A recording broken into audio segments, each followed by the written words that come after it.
You know, oftentimes when we talk about players on this channel, it's usually the big guys, you know, the Colton Parekos, the Pavel Buchneviches, the Brandon Sodds, the Alex Petrangelos, but it's not very often on this channel when we talk about, you know, the little guys, the guys whose signings just sort of fly under the radar. You know, usually we'll find out through Twitter, whether it's through the official team account, they'll go, oh, by the way, we signed this guy, just a really simple tweet, or we'll find out through one of the insiders that'll go, hey, by the way, we signed this guy. Heck, honestly, there are a lot of players out there that you don't know signed with the team until one day you're looking at Cap Friendly and you go, oh, we signed that guy? And it is precisely those players that Blues fans don't seem to realize that we signed this offseason that are going to be the topic of this video. And in fact, I actually think that one of those guys is going to be really crucial to the Blues lineup later on in this season. Stay to the end to find out who I think that is. So the first guy that we're going to be looking at is a 27-year-old defenseman named Calle Rosen. If any of you guys remember his name being thrown around the last 5 years or so, that's because he was that promising young defenseman from the Toronto Maple Leafs that only ended up playing 12 games with the Toronto Maple Leafs. But in all seriousness, if you look at his AHL numbers, they're not bad. 19 goals, 77 assists for 96 points on 181 games between the Marlies and Colorado Eagles, because he was traded to Colorado for a second there. And keep in mind, he was a Calder Cup champion as well in 2018. I'm not concerned that Calle Rosen won't break the actual Blues lineup because of his skill level. I think given the opportunity, he can become a really solid third pairing defenseman, maybe fit into that 7th D role.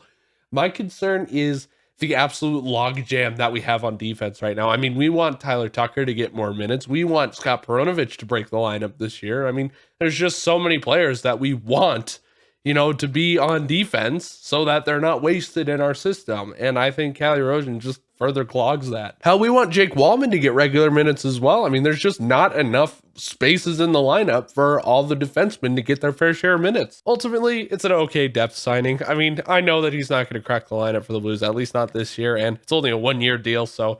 And it's $750K, and if he doesn't crack the Blues lineup, it's okay, because it's not even going to count towards the cap, so it doesn't really matter. The next guy we're going to be talking about is a goaltender named Charlie Lindgren, and if that last name sounds familiar, that's because his younger brother Ryan is currently a defenseman for the New York Rangers. Now, the thing about this player that's really standing out to me is he has NHL experience. In fact, he spent his entire NHL career with the Montreal Canadiens. It's been pretty much exclusively a backup role with Montreal. 24 games played, 10 wins, 12 losses, 2 overtime losses, a 3 even goals against average, and a .907 save percentage. The last guy I want to talk about is a really strange one. He's a 5'8" centerman named Matthew Pekka. He's played for 3 different teams, Tampa Bay, Montreal, and Ottawa respectively, and he's cracked the NHL lineup in every year since 2016. Overall, he's played in 78 NHL games, 6 goals, 14 assists for 20 points. The way it stands right now, it looks like Doug Armstrong has his main 12 forward core guys already set in stone pretty much, except for Robert Thomas. Can you please sign him? So when all is said and done, I think that he's going to break his 5-year streak of cracking an NHL roster because there simply isn't enough room for him right now. And I'm sorry, like 5'8"?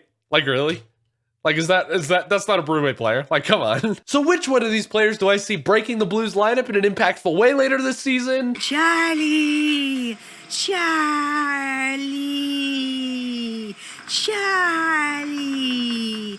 I'm right here. What do you want? Yes, sir. It is Mr. Charlie Lindgren. Let me explain. Once the Charlie Lindgren signing was announced, a lot of people said, you know, this might be Ville Husso's replacement. And I'm inclined to agree. Lindgren is not much older than Husso, and he's got more NHL experience. And between you and me, Lindgren hasn't exactly had a wonderful defense in front of him before. Arguably neither has Husso, but I digress. Ultimately, if Husso doesn't have a good season, I don't think we're calling up Joel Hofer. We want him to keep developing. He's only 21 years old. I think that Charlie Lindgren gets the spot if Ville Husso really falls off a cliff that badly. And with that, that is going to be it for today's video. Thank you guys so much for watching, and thank you for your support as always. It's good to be back in front of a camera. It's good to be back entertaining you guys. It's nice to be editing. It's nice to be done with this freaking sickness. Well, it's not quite done yet, but it's freaking almost. And yeah, I'll see you guys in the next video. Let's go Blues!